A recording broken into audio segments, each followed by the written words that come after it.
ça s'est passé, dites-moi. Et bah c'était une découverte, ça s'est bien passé. Alors j'ai fait un tête à queue, donc je ne vais pas dire que ça s'est passé de façon nominale. Mais dans l'ensemble, l'objectif c'est de sentir un petit peu cette machine avec les conseils qui nous ont été prodigués ce matin. Au niveau des sensations, c'est vrai qu'on a l'impression qu'un avion de chasse, un pilote d'avion de chasse connaît les sensations les plus extrêmes. Est-ce que là il y a des sensations quand même et du plaisir et un peu de peur aussi? Alors il y a pas de peur, non, il y a une petite appréhension avec le vent. En revanche, je dis bon là ça souffle fort, bah, vous le voyez, hein. Donc j'ai un petit peu d'inquiétude que la voiture elle dérape. Non, sinon en termes de sensations c'est entièrement différent. C'est grisant parce que je sais pas, j'étais déjà relativement bas, c'est ce qui fait l'impression de vitesse aussi, notamment avec le bitume qui envoie pas mal. Et ensuite en comparaison avec l'avion de chasse, l'accélération est pas la même. Quand on est dans un avion en 3 dimensions, on a ce qu'on appelle le facteur de charge, hein. Donc c'est des G, qu'on appelle les G, qui est une accélération longitudinale et qu'on a en fait vers le bas.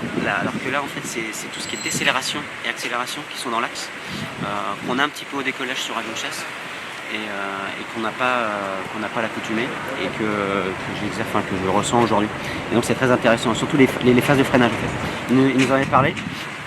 Et c'est très probant quoi. Là j'ai vu qu'il y a tout le poids qui va vers l'avant et donc c'est assez sympa, ouais. Des sensations.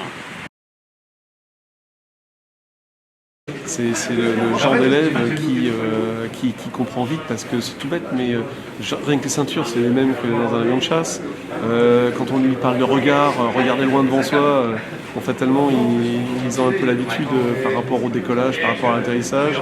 Et puis ils ont l'habitude de respecter des choses qu'on leur dit. Hein, c'est une physionomie, je dirais, de l'armée.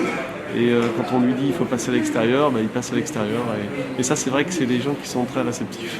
Donc demain vous échangez les rôles. Ouais. Comment vous appréhendez le fait de monter dans un avion de chasse? J'attends ça avec impatience depuis très très longtemps parce que j'adore les avions de chasse. L'appréhension, non, pas trop, juste l'envie de ressentir les sensations qu'ils peuvent ressentir. Vraiment. Est-ce qu'un pilote de chasse peut faire un bon pilote de course et est-ce que l'inverse peut être vrai selon vous?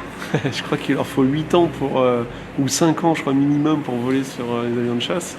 Nous, je dirais assez rapidement. Vous voyez, aujourd'hui on les fait piloter seuls. Avant qu'ils me donnent un Alpha Jet seul, je pense que ça va demander un petit moment.